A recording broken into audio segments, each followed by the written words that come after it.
PLD Projects presents Holy Snokes, a Star Wars podcast featuring PLD and Matty Gunner. May the Force be with you, always.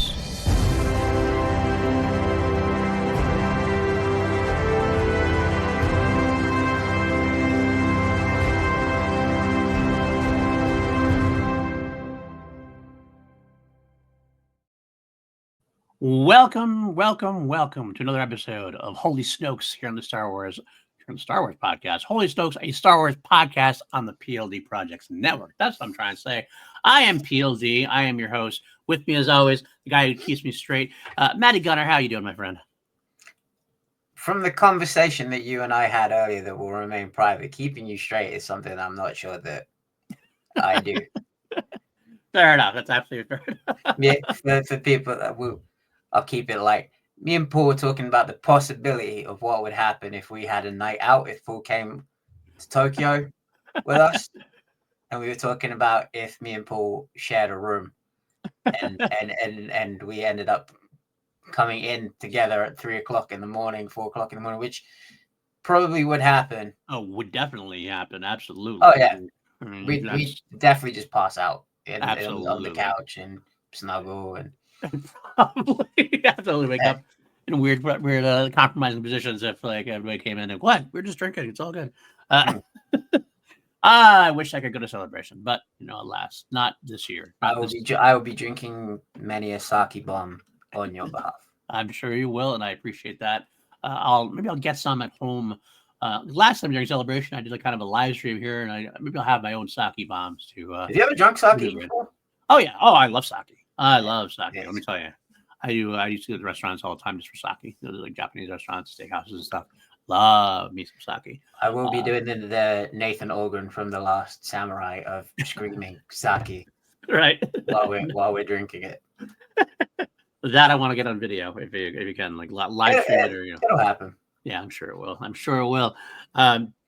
It's a great day today. I know you didn't get a chance to look at it, but I got a chance, totally outside of Star Wars. Got to watch the Superman trailer earlier today. Decided not to do a reaction. Sometimes my trailer reactions on this site or on this website here, this YouTube site, they come and go. I probably should have done one because I was really excited about it, but I just sat down and watched it and sat back and let it flow over me. God, what a great trailer! It just provided me so much of hope.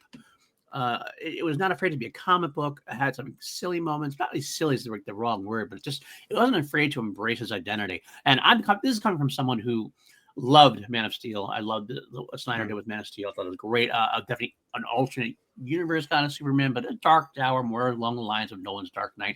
Get what they're going for. I appreciate it. Really cool. This is like the first time we really going to get a real, true comic book Superman. That's not a knock against the Christopher Reeve stuff, dude. That was the first time they brought superheroes to the screen, really. But this really feels like an established universe. Everything's in there. I can't wait for you to see it and talk to you about it later on. But I really think it's a great thing to talk about here because the show we're watching, Skeleton Crew, embraces kind of those same ideals. A lot of it is about hope. A lot of it is about this not naive but young innocence. Trying to do the right thing. Hashtag kindness isn't a weakness. A lot about this episode resonated with me from watching the Superman trailer, so it was a good double duty, so to speak. We are, of course, talking about Skeleton Crew. The 4th episode dropped on Tuesday night. Happy to say, still all in. No, it still feels like this knows what it's doing. It is exactly what it proclaimed itself to be. And we're gonna break it down. But overall, what did you have any first thoughts on the episode before you start breaking it down? I love this show. Yeah, I adore this show. My one critique is the same as everyone else's, and I understand that this is not a TV show. This is a series. We got to stop looking at these as a TV show. But this was the first time that when that ending hit, I was like, "Are you fucking kidding me?" Like, no. Where's the next part? Like, right. This was like the first time that I was like audibly like, "Come on." Well, you know what about that? I want to tell you about that real quick. I think what Star Wars, Marvel, a lot of streaming shows have done recently. A lot of these projects began pitches as movies. John Watts pitched this back like in Spider-Man Homecoming days, like 2015, 16, 17, around there. Pitched this initially. That's how long it took to get this eventually made. He pitched it as a movie, got turned into a Disney Plus TV show or a streaming show or whatever. And when that happens, things get expanded out and everything else. But it showcases what's wrong with that approach. This because I have a little bit of negativity about this as well. Like my grumpiness about it is about the running times are always kind of weirdly different, and they kind of stop and start in weird places. Shows should be episodic in nature. They should have a linking narrative, but they shouldn't be episodic in nature. They should have a run, middle, and end. And when you have a movie pitch that gets expanded out, all of a sudden it's like, okay, well, we don't really have the episodic nature, so we just gotta kind of cut it. So it feels like exactly what it is. It feels like it's going to be a 6 to 8 hour film that they're just cutting in arbitrary spots. This is where something like along the lines of give me a 12 to 16 episode season, and you can expand things out, let things breathe, and get these moments. Like and Andor has done it really well, pretty well. Especially have in mind, you have this idea they're having 3 episodes per year. And that feels like it's a nice way to breathe in the show, which is this one lacks. In fact, I feel like if this had a 12 episode, if this was a streaming show from the beginning, I feel like we would have spent 2 or 3 episodes on this planet. We're gonna get into it, but like we are, it's a one and done. I feel like next episode we're pretty much leaving and going through. I think, but I feel like we could have had a much more chill kind of expansion, character building moments in here that could have been like let it breathe, let it come to you naturally. More time with the French Foreign Legion. Absolutely, a little French resistance fighter there, so to speak. We could get a lot of that, and that's not to say what we got is bad. Not at all. I still love this show. I love what we got, but it does kind of showcase what I mean. You want to do a show, do a show. Don't like expand it out and everything else. And I kind of wondered, like, that's my one like hesitation about the Mandalorian and Grogu. He's like, that was supposed to be a show, and now they're streaming, cutting it back to be a movie. And like, I don't know if it's easier or harder, but like, I feel like we should let's figure out what we're doing. Approach a show, then write the script. Approach the idea. Is it a TV show? We do that script. Okay, it's a TV show. Is it a movie? We do it as a movie. That's the thing. I don't think they've ever said that these are TV shows. They've always called them series. Right. They've never like, and I know I am being so pedantic right now. Love that. But there's no doubt I am being super pedantic, and I'm not sticking up for a corporation here. But they've never specifically said that these are TV shows. They're like a series for the new streaming format. Right. And we were talking off there, I had the genius idea that they should put these shows on cable or whatever TV. Network TV. BBC. Have Disney Plus be like an early access, be like limited series seen first on Disney Plus. Then they go to network TV. Right. And you can ship them out to how many networks that Disney owns these days. Right. Probably ABC. That's what they want. I think that's what they did with The Mandalorian, for example. They did kind of special that way. It's an interesting concept. I mentioned Mandalorian was kind of a tease of that concept. I don't know. Maybe it didn't work for them. I don't know if that would like kill subscribers. Like, I don't want to really pay for Disney Plus. I'll wait for it to come on ABC. I mean, the fans like us are going to pay for Disney Plus because we want it now. We want it right away. You mean fans like you? Right, exactly. I want it now. I want it all. It's a pirate's life for me, buddy. Absolutely. Okay, fair enough. But that's what I don't know if that works for them, or corporation, or not. It's kind of interesting to see what that would do for them. It is an interesting idea. I think it does have merit to explore. I kind of feel like they have to explore that at some point, but maybe they haven't. Maybe they haven't explored it to its best the possibilities. So it is an interesting idea, but I would prefer. Like, well, you call it a TV show versus calling it a series. I guess, like, I mean, if the difference is what we're getting is not like, episodic, then I just think that it's just kind of like I mean, it's a cop out. If you're going to do it like this, what is it more like? It's more like a TV series. It's more like a TV show. You got 8 episodes. It's kind of more like anime, really, because anime, like, they will cut it like midway through a battle. Right. And be like, next time on Dragon Ball Z. Right. And we'll have to wait like a week. Sometimes, like especially with Dragon Ball Z, we'd have to wait like 3 months for the next saga to come, and it'd be like it would stop halfway through a battle, and we'd be like, so we gotta wait 3 months to see the second half of this one fight. What the hell? Right. I mean, I don't know. It's necessarily about the stopping points, like because I like leaving it on a question because I kind of like leaving it on something. It doesn't have to be finished because I like that leads you to the next episode, right? That leads you, oh, well, now we can talk about this. Now we can talk about this. But it does seem like like with the longer versus the shorter run time, it just seems kind of arbitrary what they're doing. It should have a structure. Each episode should have a structure of a beginning, middle, and ending. Even if the ending is like to be continued on something else, it's still got some kind of ending that way. It felt a little off this week about it. It's every once in a while on all the Disney Plus shows, and that's not Star Wars knock or a Marvel knock. It's just streaming in general seems that way a lot more recently. Some streaming shows have gotten it down, and they kind of like they have known what like they kind of have modeled after original network TV, like Shrinking on Apple Plus. Oh my god, perfectly. What a show! Love that show. Perfect show. Perfect like. Might be one of my favorite shows of all time. Harrison Ford has reinvented himself. Like, for a guy who's Han Solo and Indiana Jones, this actually might be my favorite role. Did you see the Shrinking like Apple event? And he was talking about shrinking, and he was saying how when people approach him on the street these days, they don't ask him for a picture. They don't ask him for an autograph. They just want to tell him how much shrinking means to them and what the impact that shrinking has had on their lives. You can see he's getting like emotional, and for like as we call him our curmudgeon-y old uncle, like seeing him getting worked. You would never, if we'd gone back like 5 years ago, and you'd have told me, oh, Harrison Ford's going to be in a comedy TV series, I would be like, you're nuts. There's no way. Right. He's the best part about that show. He really is. And there's a lot of good parts. That's the thing is like there's a lot of good parts about that show, but he's definitely my favorite part of it for sure. I'll give a shout out to Ted McGinley as Derek, Liz's husband, because I got to say, I'm totally getting off Star Wars for a second, but I read this great article about him. I read this article about him, and he's been in the business forever. I mean, I first remember him in Revenge of the Nerds in like 1985, and like he was in like Married with Children and things like that. And he was huge, but he's never ever gotten any kind of like kudos or never talked about it critically or anything. He's always been kind of like the guy just been in there, and you like him, whatever. He's kind of gone from bit to bit. He said he doesn't get a lot of recognition.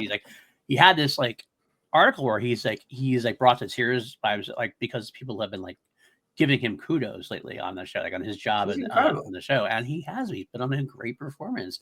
People are talking about maybe trying to get him an Emmy nod or something. He's like, I wouldn't even be in the building. The only time I've ever even been in the building for that is when I got asked to go for somebody else who was in my show. And I was like in the bleachers kind of thing. But he's like talking about like, oh, here, he's teared up about everything else. I'm like, that's awesome. It's heartwarming to hear. And as much as he does my head in whenever he goes on the Fake Doctors Real Friends podcast, Bill Lawrence might be the greatest TV writer of all time. Especially for that and that kind of in that genre, that Scrubs, like comedy, Ted Lasso, and Shrinking, back to back. Spin City also is in there as well. Cougar Town, I believe, is his as well. Oh yeah, that's right. Yeah, yeah. There was an episode where like all the Scrubs actors made a cameo. He was involved with Bad Monkey as well, which is cool. It's the Vince Vaughn one. He's really, I really love his shows. He's got that great mix of comedy and heart. So it's wonderful. So, but anyway, let's divert back on track here. Let's get back on track and talk about Skeleton Crew. Talk about TV shows with heart. Let's talk about TV shows with heart. Good transition. I like that. Let's go talk about this show. Now, if it's your first time here, obviously, besides that, like and subscribe and all those, leave reviews and leave comments, all that kind of stuff. We do things a little bit differently. We try to just break things down in segments first before we go into any kind of overalls. We have a bunch of different segments we go through bit by bit, and then we'll kind of do a wrap up towards the end. And then after that, if we have any news of the week, which is a few small news pieces we'll talk about. But our first category every time on this show is a little category we call Hondo Watch 2024. Going to be 2025 soon. And it's a simple one. Did Hondo Ohnaka appear in this episode of Skeleton Crew? And the answer, my friends, what's the DEFCON level? I think we're a 1 pushing to a 1.5. Yeah, this is a 1. He's not in this episode at all. We don't know who Shmi's old captain was. There is potentially that he could be the old captain. Potentially. I highly doubt it, unfortunately. I'd almost say like a 1.25. There's It hope. would explain why we haven't seen Hondo in a while, because he could have crash landed the ship on At-Atin and is stuck on At-Atin with no way off. And that is why he didn't appear in Bad Batch. He didn't appear in Andor. He didn't appear in Ahsoka. He didn't appear in Acolyte. It's because he's stuck on At-Atin the entire time. That could be, absolutely. Oh, God, I love a show about pirates. Hondo should make an appearance. My son actually has this running joke with him. Is that he's loving the show too. It's one of his favorite Star Wars shows so far. And every episode, though, it started out as like a 10 out of 10. And every episode that he sees that Hondo's not in, it just goes He marks it down. It marks it down a point. Attaboy. Love it. All right, let's move on to our next segment. Next segment, it is our crew member of the week, our skeleton crew member of the week. This is where we look at who our favorite character is of the week. Could be a member of the crew, could be a member of the French Resistance, it could be a droid, it could be anybody you want. And why don't you knock us out of here there, Matty? What do you got? Who is your favorite crew of the week? Let's face it. There was one star of this episode. My boy Blue. Hashtag Neel World Order. It's Neel. The arc this boy is having, it's phenomenal. I love this little creature. I love this character. Like at first I was like I was with Nubs. I was like, oh great, here we go, another character that everyone's gonna fall in love with and forget about Grogu. And I get it. I get it. Just the sweet innocence, the charm that you want to protect him at all costs from everything that's out there. Yeah. But at the same time, you know that these experiences that he's going to have are going to make him stronger and shape his worldview. And I don't think it's going to be as shattered and as warped as we think it might be. I think he seems like, it seems like when Neel grows up, he could lead the galaxy on to greater things. Wow, that's putting a lot of weight on that little chunk.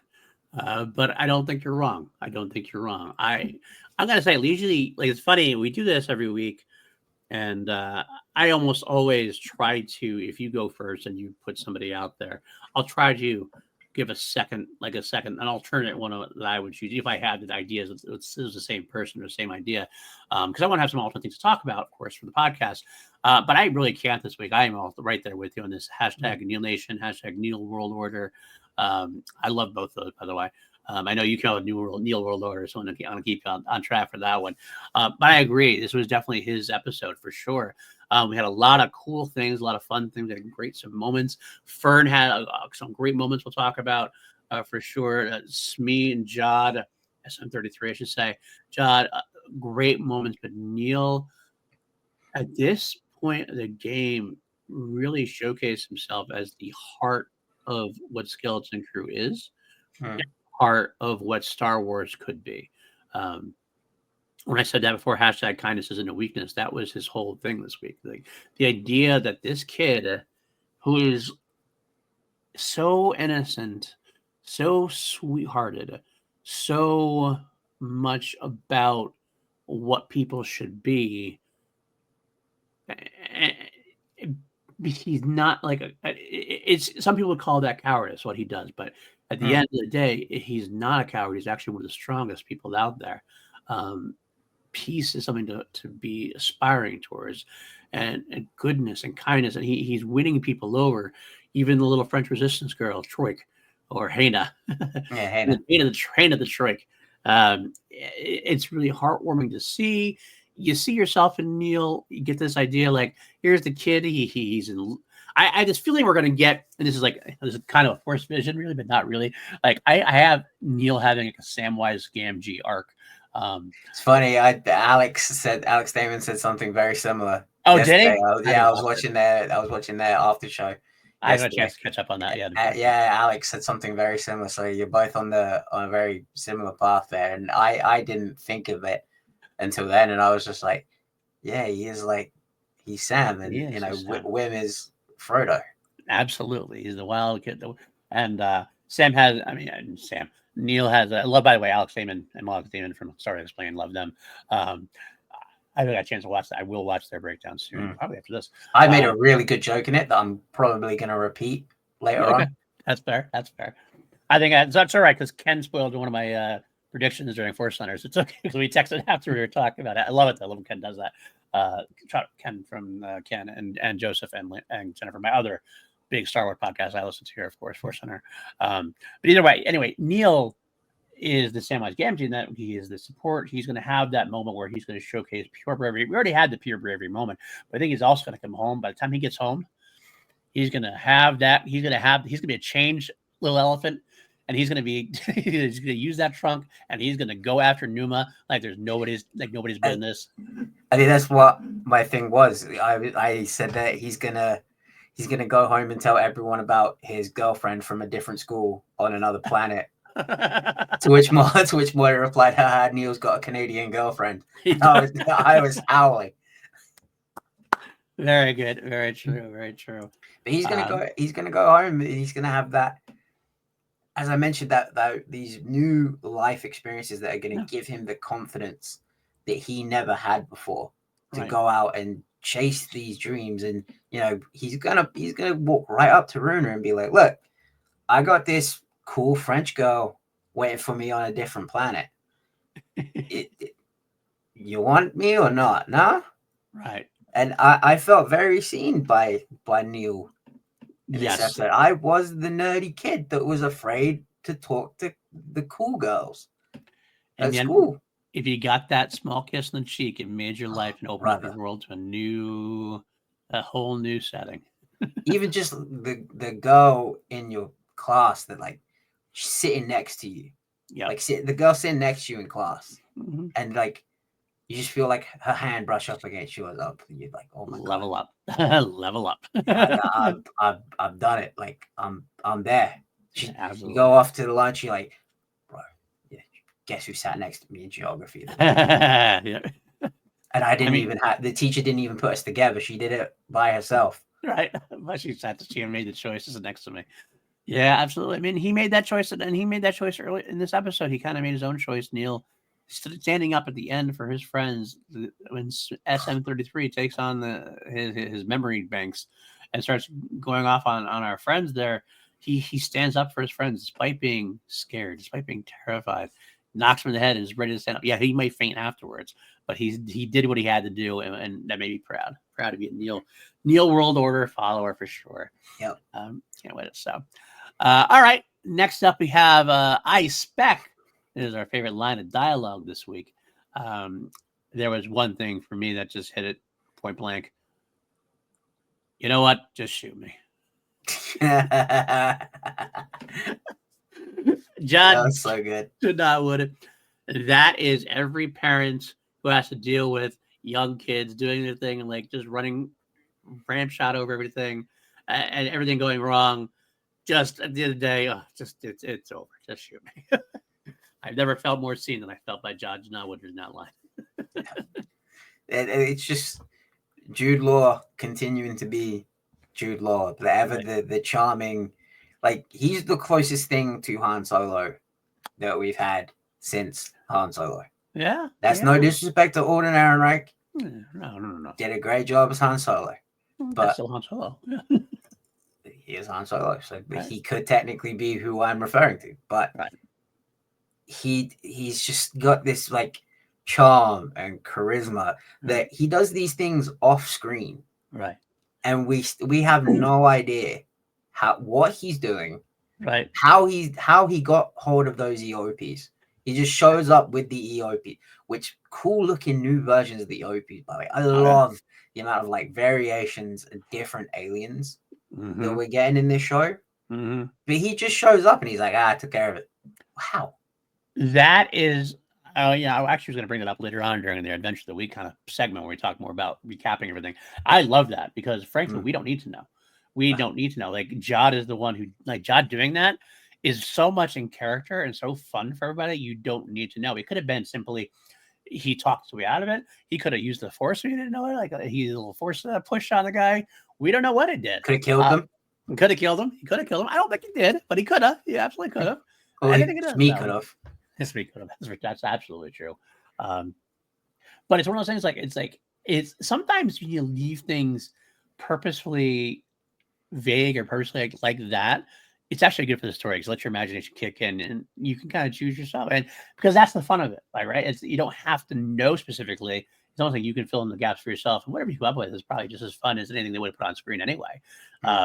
So sometimes I know some people get like annoyed when like things aren't like laid out for them, but this is one of those things where you shouldn't be. Like just have fun with it.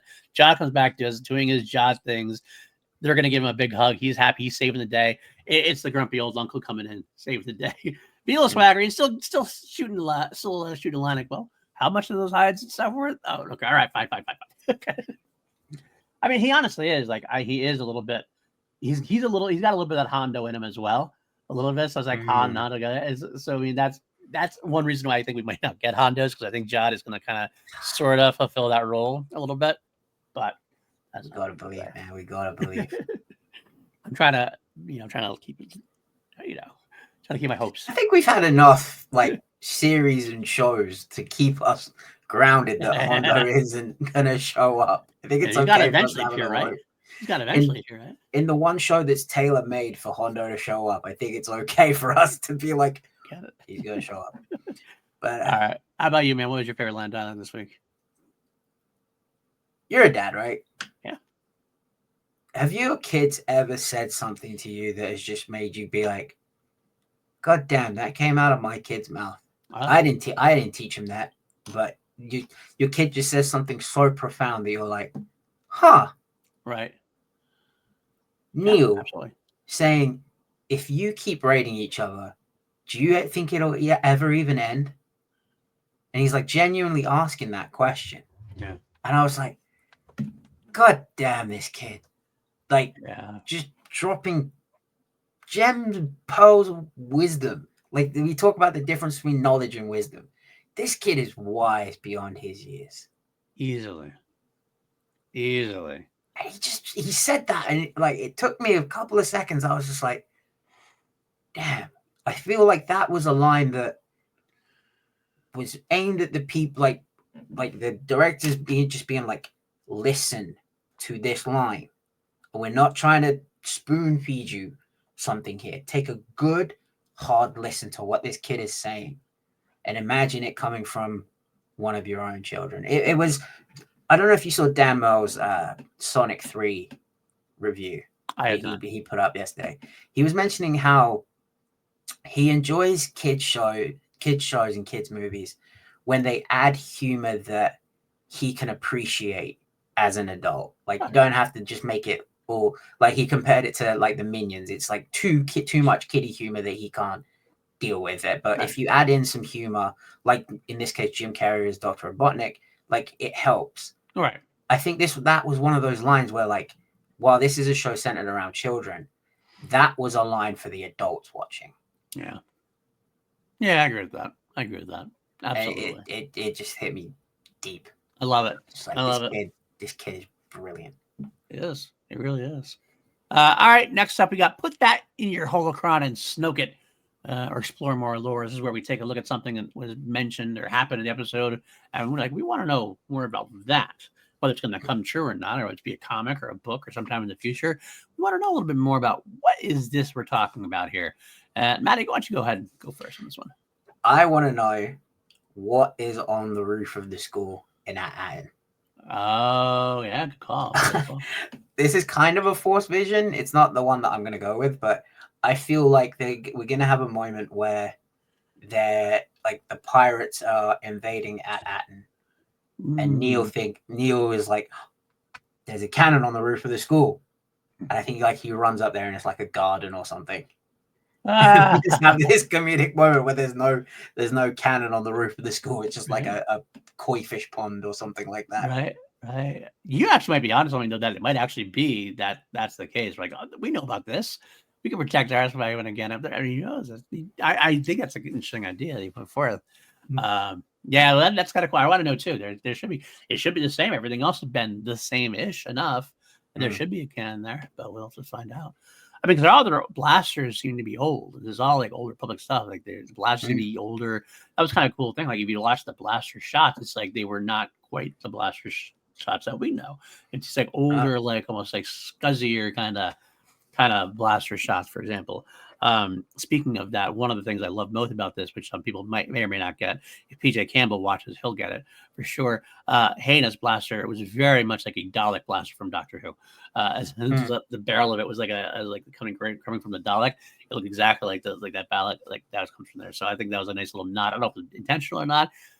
I wouldn't be surprised if it was, but that was a personal Doctor Who thing for me. All right, so for mine, it's one of those things I just talked about with Judge Janawat's character, that you don't have to explain everything, and sometimes better left to the imagination. And this might be one of those cases. I think this is a characterization choice. I almost feel like Jude Law did this himself, and we're never going to hear about it, never going to know anything about it. Who's Renard? Of Renard's ghost. The Great Caesar's ghost of Star Wars now, as he says that. It just has this line of like Reddit's ghost. It's an exclamation, a Star Wars exclamation. I'll probably start using now. Oh, who is it? Where is this coming from, Jude? John, where are you getting this from? What is this character? Who's Reddit? Is he a captain? Is he old? Is he a What if he's the old captain? What if he's the old captain? Who knows? Could be anything. I have a feeling we're not going to ever find out. I have a feeling it's going to be one of those like lines that are just kind of dropped in the and then like maybe 50 years from now, when like the next generation of fans are like, I want to explain that.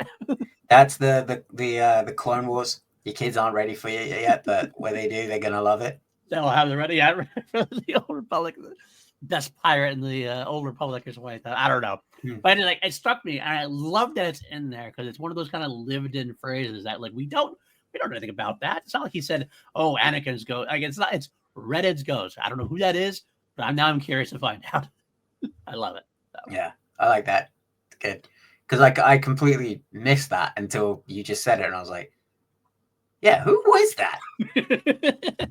I love. As soon as he said, it, I'm like, "What is that?" My ears perked up. So it was kind of like name drops. I'm like, "Oh, who is that?" So, maybe it's like a take on Redbeard, because like I feel like how do you say the little French girl's name again? Hayna, I believe it is. Hayna. I wonder if that's like a take on Helena of Troy. Could be. That's a Henna of Troy. Henna of Troy. Henna of Troy. That actually could be where it came from, even if it was subconsciously, even, you know. Absolutely possibility there. She was a badass. She was a badass for sure. All right, let's move. I actually had some other things I wanted to talk about as well. Some more lore goes, just for throwing out there. Just dropping out there, the cookie cutter planet idea. I want to know more about that. Like, what is going on with these like 7 or 8 cookie cutter planets here? Because they're all the same. Are they all the same? Is this some kind of weird like experiment that they like threw these worlds together completely and just like wear them separately a little bit differently to see how they would turn out? It's all at something, isn't it? It's like at Aden, at Ayuso, at Akron, or at Akron, the one from at Akron, Ohio. Exactly. There we go. I'm glad I'm not the only one that got that. Oh yeah, definitely, absolutely. So we're have to find out about that for sure. But all right, next up we'll do seen a lot of action. These are our favorite action beats of the week. This one I had like one part that was kind of split into two. I've already mentioned it once before. This was Neel's moment of bravery. Sometimes action doesn't mean like the best, like, you know, it doesn't necessarily mean the best fight or blast sequence or whatever. It can be just that action-oriented moment. And Neel taking a step forward, being as frightened as he is, I'm going to stand up for my friends and be brave. And that's that fist pump moment, right? So yeah, action / fist pump almost in a way. Was right before we had SM33 going through this thing, remembering his data banks and getting tricked into things. And he did like that, like this. It was the Inquisitor droids or whatever from Rebels. Also, he started like almost a transform war, rip them limb from limb. That was a great shot by the Daniels, by the way. Also, they kind of had this like almost like fishbowl shot of SM33. We can talk about that because that was my action moment. It's like the locked on camera shot, yes, like in front of it. Dude, that was terrifying. Yes. Absolutely terrifying. Like, imagine if that was Arnold Schwarzenegger as the Terminator, Oh, and they yeah. pulled that kind of a shot. Oh, my That God. oh, dude, no way. But yeah, That's Henry Cavill. That's Henry Cavill, Mission Impossible, Fall. Which one was Fallout. Fallout, Yeah, that's right. Fallout. Fallout. The arm cocking in the bathroom. Oh yeah. But I'm pretty sure it is, right? Mm-hmm. But So, yeah, I agree with you. That was like Neil's little, like, that was his knight in shining armor he's moment arrived. where like Neel has arrived. Look to my coming on the first light of the fifth day. Neel appears. The blue trunk silhouette. He sounds the horn through his trunk.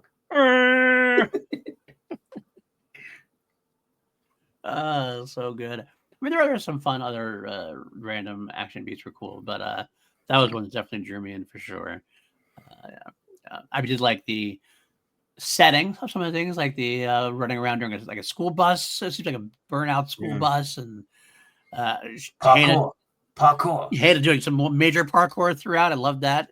Even when she didn't need to, she did anyway. I loved it. I'm all about even needless parkour. I'm good with that. I know people had a problem. I remember back in the Book of Boba Fett days when the guy did the spin shoot. I was all here for it. Yeah. I'm all here for that too. Little style, signature, the spin shoot. Little style. Auto shot. Nothing wrong with that. Little style. I give it to me. Here, so. We'll talk about it more when we get to the adventure of the week, but seeing a Star Wars take on like a post-apocalyptic world, was awesome. Yeah, absolutely. Love that for sure. All right, we both had our action bits. Laugh it up, fuzzball. That's our next segment. We talk about our favorite comedy moments of the week, and I could have like my favorite line when he said, "You know what to shoot me." It's kind of the same, almost the same beat.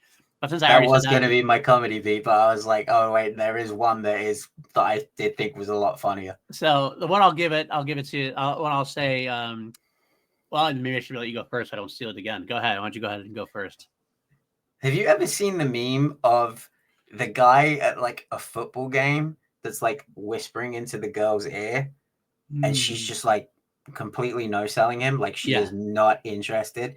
Right. Neel trying to explain what slapball is and how that he is one of the best slapball players in school. Oh, so good. And it's just like, I don't know what that is, but okay. I love that one too. He's like trying to think about anything he can say. Well, we got slapball. That's the same. It's kind of like the same thing, right? You know, when each other game when you know, she's just like, no. This is not my moment, but I think it was also like a funny, but also kind of a great look into his character. Is that he talks to her about it, and like you talk about any kind of battle or war experience he's had, the only thing he can come up with is that his little brother beat him up, and he knocked his trunk on the credenza. Like that's kind of the thing. His little brother beat him up. It was adorable. It was so adorable. It's so a true like moment of Neel. My favorite comedy of the week, though, honestly, at this point, was John and Smee. When I call him Smee all the time now. SM33. You call him Smee. I know. SM33 when Fern puts him in babysitting mode. Oh my god! Like a baby. Come here, baby. Come here, baby. That's only Nick Frost can do. This was the most Nick Frostian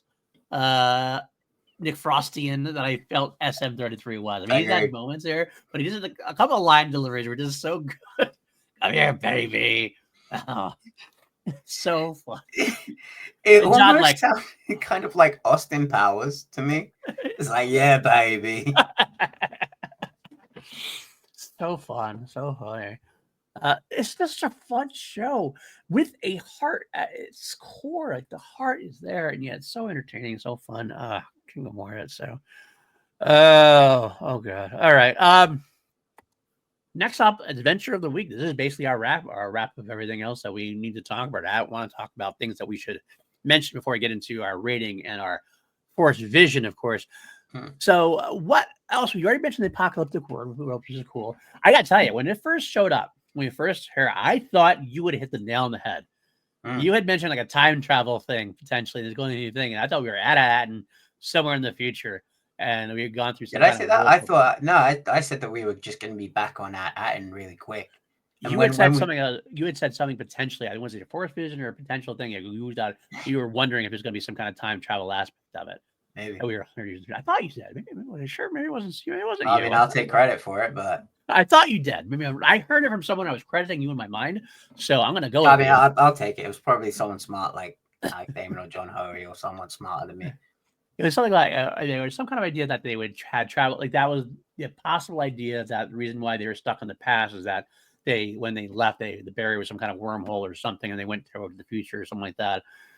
And so when they went back, it was like hundreds of years later, and so it was at Aden in the future when everything was destroyed or whatever. So when they first showed up at that planet, I'm like, holy, that son of a bitch got it. That son of a bitch did it. When they landed, I thought they landed on like a different part of that Aden, and like their city was like in a protective, like underneath a barrier, and like maybe the rest of the planet was like war torn and desolate, and there were child soldiers, but then they gave us the real planet name, and I was like, oh, damn. Oh, we're in Ohio. Okay. Yeah, we're in Akron, Ohio. I had gotten there slowly but surely too. My first thought was the time travel through was right. Then I actually thought something similar too. I'm like, I wonder. I even went to the cookie cutter thing, but like there was cookie cutter cities all throughout the world. Like there'd be like parts of the world that were all the same. Like they're all little like social experiments potentially, and they reached a part of that Aden that wasn't correct, wasn't theirs. It was one that was destroyed. Maybe the supervisor used up all the area. It got destroyed. And they moved to a different part of the world or something like that potentially. It didn't really go through my head that there'd be other planets just like that, like we eventually got. But it was cool to have the apocalyptic side of things showing up there. We do have the two warring races. That's kind of a similar. It's a vaguely familiar Star Wars trope. Like two worlds that aren't really space travelers, and the two tribes that are like kind of fighting over something they don't know what they're fighting over. But I like the fact that we stayed in tone, and that it wasn't there's some violence there, but there's some interesting sidebar things, and when the Yopis come back, they're okay with it. They're not going to start really attacking people and everything else. It fit the vibe very well of Goonies Space.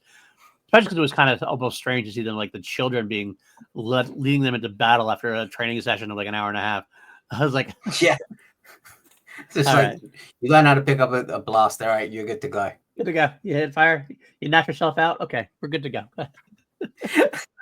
Speaking of funny moments, the one trooper that was standing behind them, listening the whole time as they were planning on getting away, and he was just like, "Stop talking. Any more talk, desertion will get you shot." That was good. That was absolutely good. I was just looking up the Daniel. I thought maybe are the Daniels from Akron, Ohio, which is how it maybe got in there. They're not. But I was just like, is someone related to this show? Is someone involved in this show from Akron, Ohio? But no. I wouldn't be surprised there's someone somewhere down the line that was for sure. So I wonder why.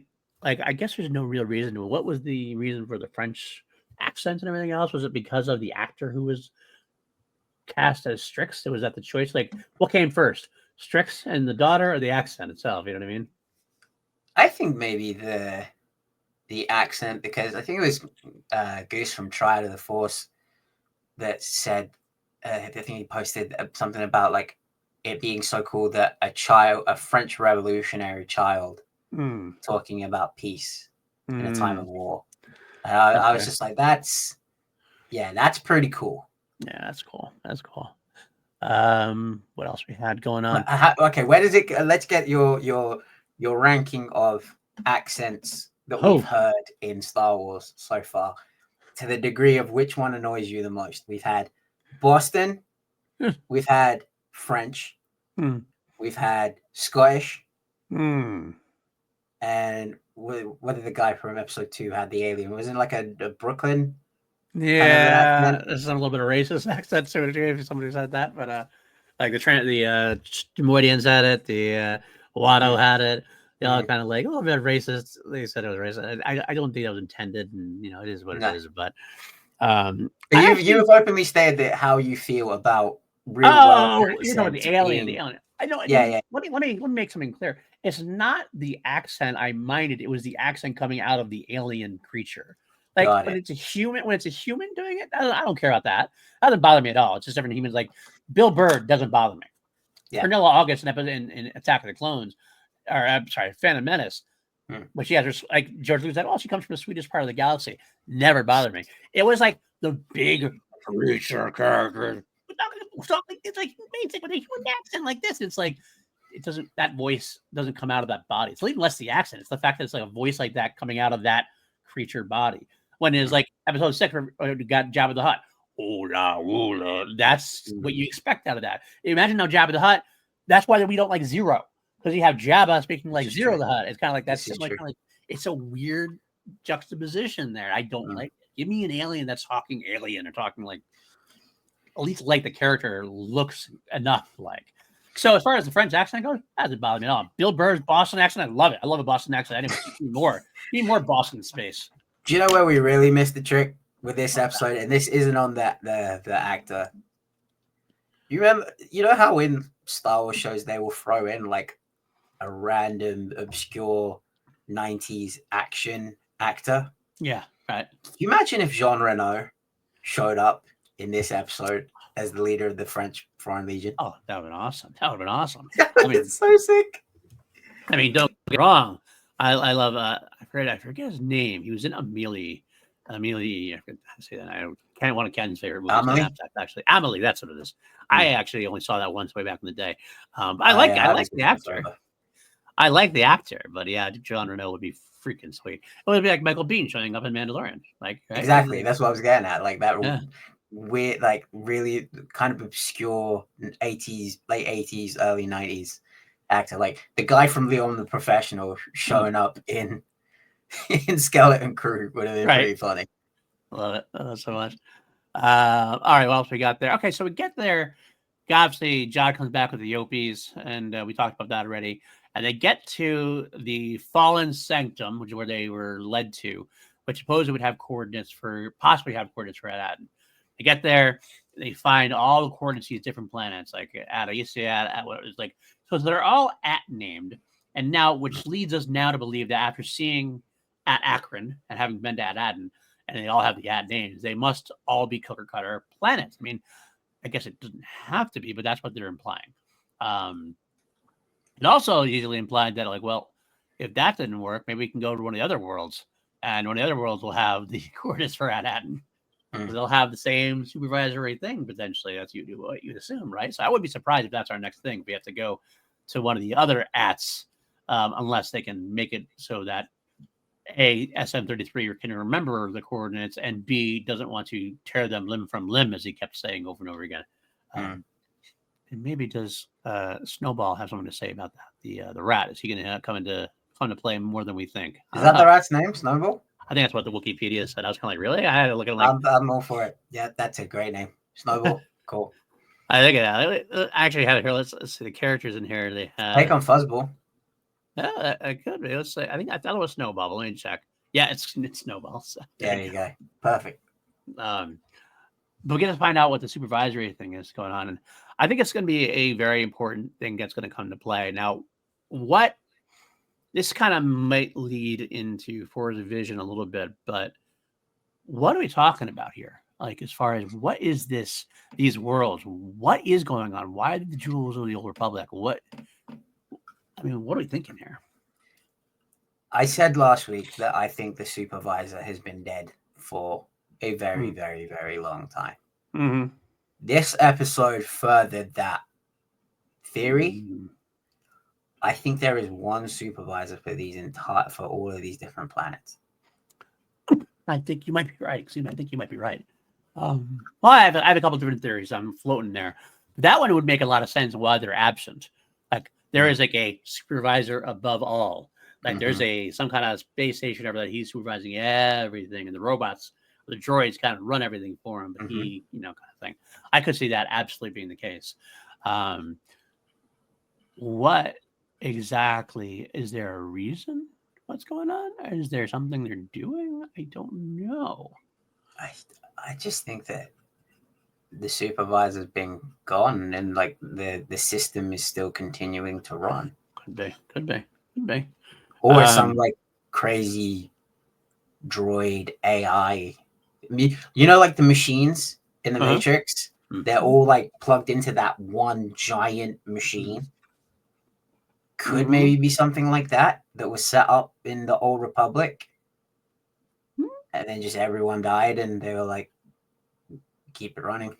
I have two force visions that I want to get to, so I'm going to hold off the rest of my conversation Mm. before I get there. Before we get there, let's talk. Let's go to our next segment quickly. Parsecs out of 11.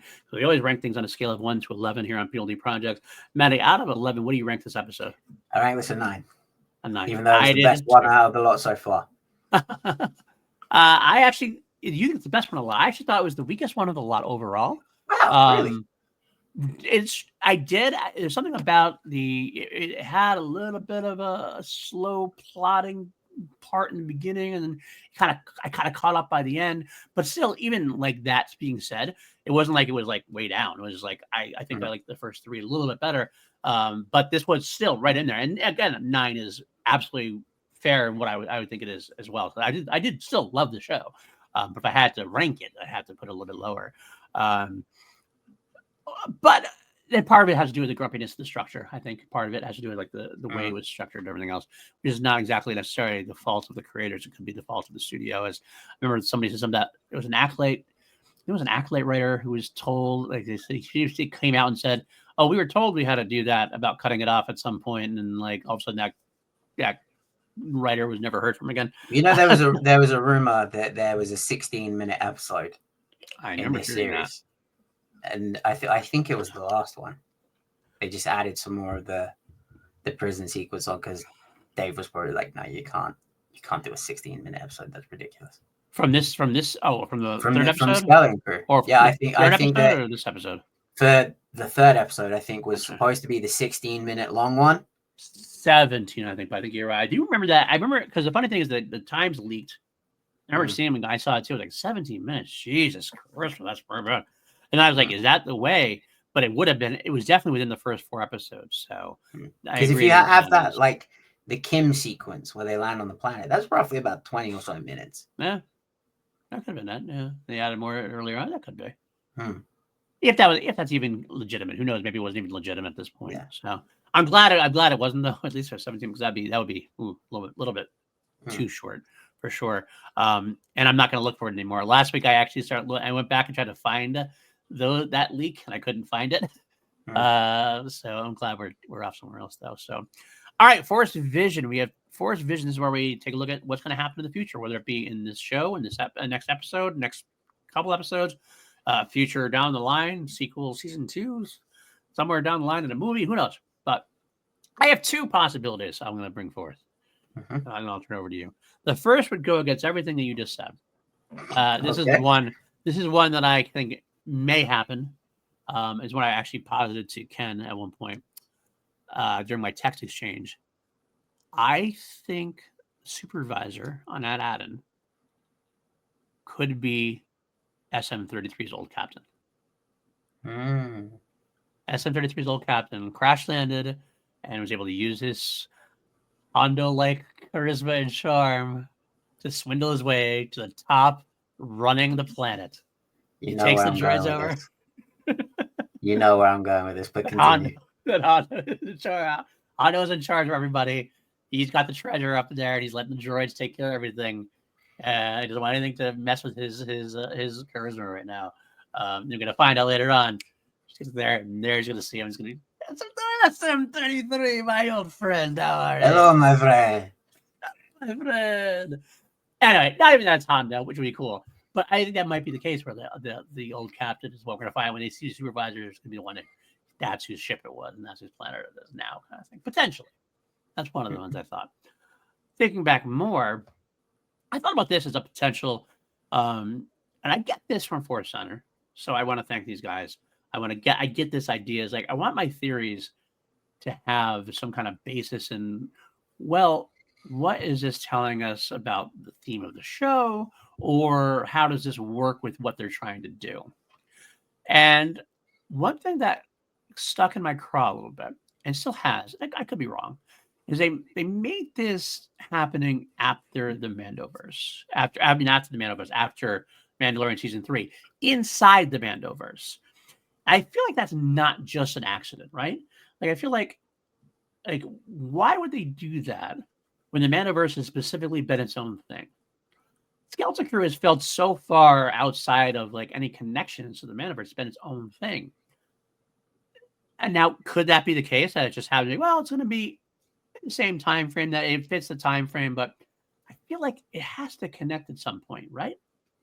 What if what these planets are doing at Adden, all these other planets, all the analyzing they're doing, is they're trying to find coordinates to get to a certain galaxy, a different world, a different universe, almost in a way. And at the end of the show, we find the coordinates to where Ahsoka and Sabine are. Like that potentially is maybe the connection. That's what the planets are doing there. And the treasure is potentially the Mortis gods in a way. Like potentially that's like the famous treasure temple or something that's we gotta get. They have something, but they can't find a way. They don't have the coordinates. So they're analyzing all these space coordinates. We have the super treasure tower with all the coordinates of the planet. Maybe getting them together, just like the witch's spell, and you put them all in this kind of circle and everything else. They go to the other planet potentially, where Ahsoka is. I do like that. I kind of had a light bulb moment while you're going through that, because I think if we're talking about the connection here, right, there is a certain someone that would have wanted to have a war chest ready. Who is someone that knows history, knows art, knows ancient cultures? What if this whole system is like Thrawn's war chest? And he just comes back and he's just like, I'm here for the money now.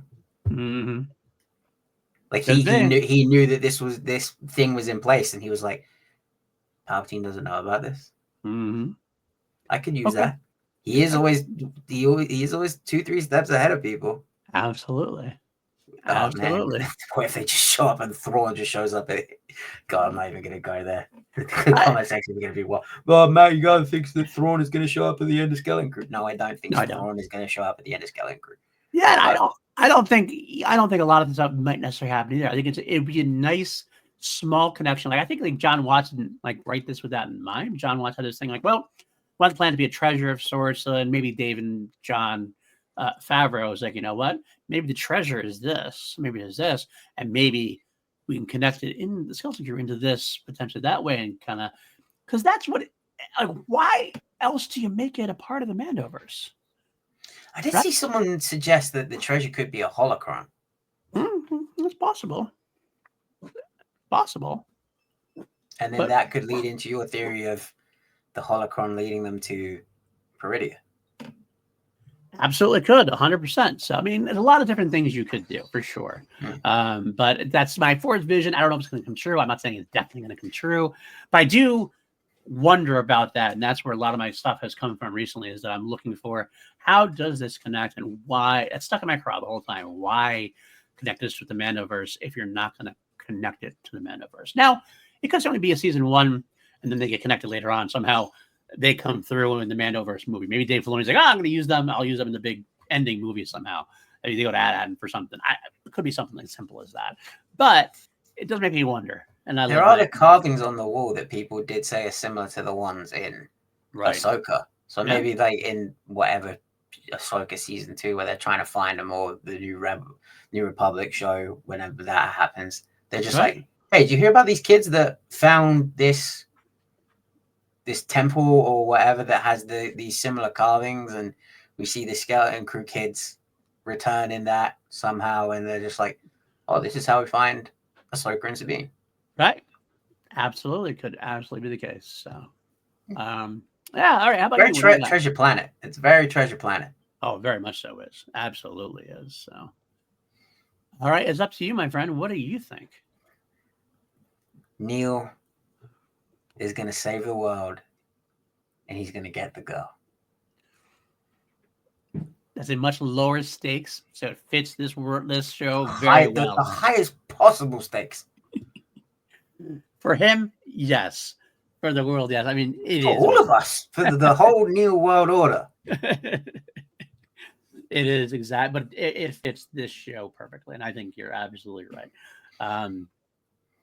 I think they're all going to have their moments to save the day. I'm hoping KB has another couple of moments like this. I hope she has an episode next week. Maybe that would be more specifically for her. We haven't had a big, real KB centric. We had a few teasings of things, which were cool, very well.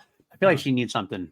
I'd love to see something really specifically for her. Maybe she puts Smee back together. Could be. It could be maybe something. Like Humpty Dumpty sat on the wall. Absolutely. So, yeah. All right, my friend. That's gonna do it for our episode our episode review and breakdown. Good stuff going on there, of course. And before we leave today, we do have a little bit of news we can discuss. A little bit of news we can touch base on. Not a whole lot happened this week as far as breaking news. But I want to congratulate first the Young Jedi Adventures, nominated for 4 Children's and Family Emmys, voice directing for an animated series, music direction and composition for an animated program, editing for a preschool animated program, sound mixing and sound editing for a preschool animated program. Of course, season 2's got some more episodes, hopefully dropping up in 2025. It's a great show for kids. It's a great entry point for the young ones. I actually did finish watching all the episodes as far as what draws.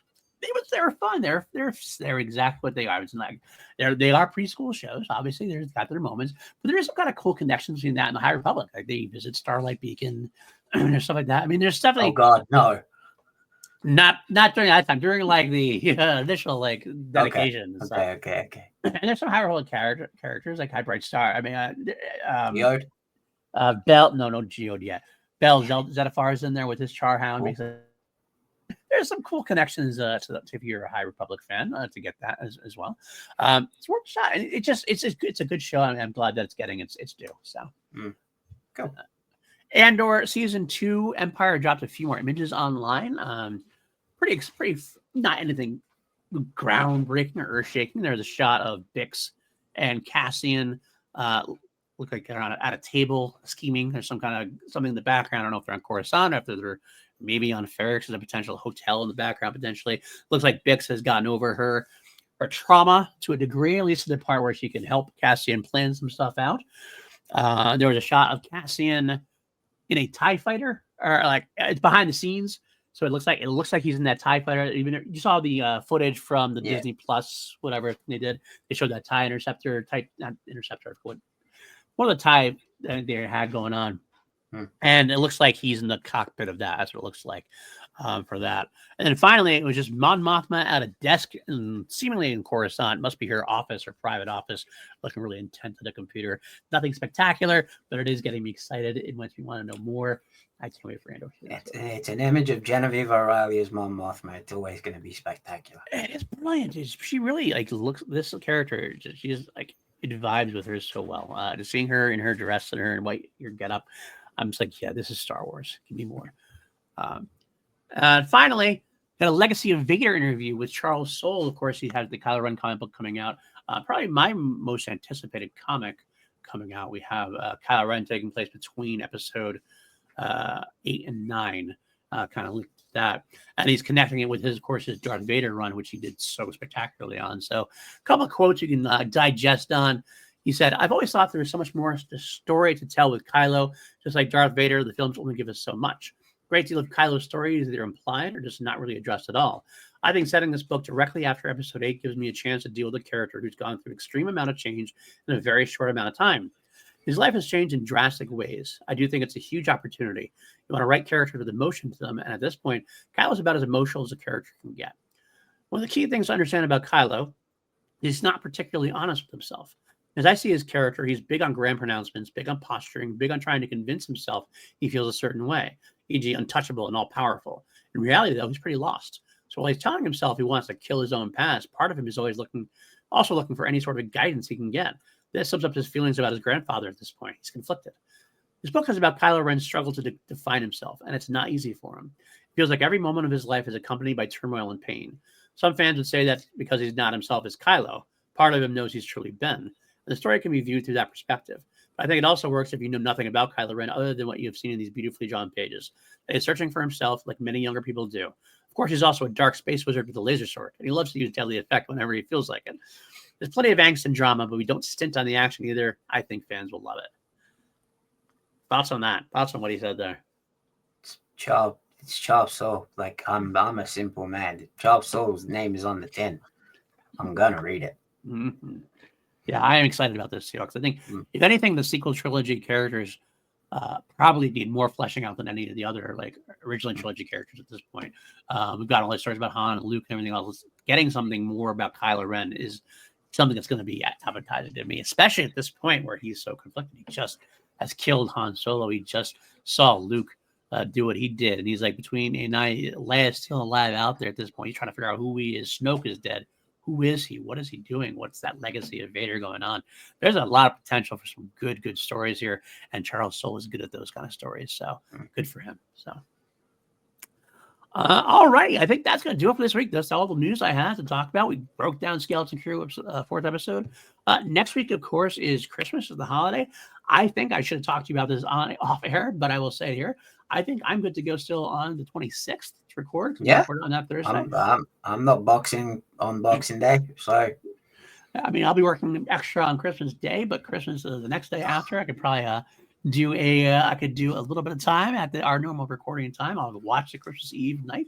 So we'll be back to normal time. And same with the. They have a couple of eggnogs and talk some Skeleton Crew. Talk some Skeleton Crew. So absolutely, I'm excited about it. Can't wait to talk to you about it. Can't wait to see it, and we'll go from there. But otherwise, that's going to do it for us this week, folks. Like I said before, like, subscribe. I do have Patreon at patreon.com/PLD Projects. I do have membership now at YouTube. If you don't want to leave the YouTube site, you can join, get the same benefits you would at Patreon, just at the YouTube level. For sure. Got a lot of cool stuff. Me and PJ doing 2 Minute Right Dudes on film every other week, although we're taking a little bit of a break. Going to come back in January to finish up the Nightmare on Elm Street saga. Me and Lego going to come back towards the end of December as well for review. Go through the V franchise. I do my Queen podcast, Crown Jewels, every week, every Friday. This week's episode, Liar, big revisited after the 2024 Collector's Edition box set by Queen. A lot of great stuff to listen to in that. And of course, we just brought back Class Action. We had a live stream yesterday. It was pretty successful, very fun. Myself, Maddie, and of course, Richard Eric Jarvie talking Gladiator versus Gladiator 2. You can find that on the channel already. We should be back in January. I think we're going to do Patrick Stewart versus Ian McKellen. That hasn't been officially decided on, but we're pretty close to it, I think. I'm pushing for it. Should be a lot of fun there. It was a lot of fun to be back, that live stream. And we're going to do it live like we did it last time as well. So we had something to look forward to as well. But I think that's. And we had a couple new people in the chat as well, which was It's very cool. So it was very cool indeed. So that's it for us. Of course, as always, folks. May the force be with you always.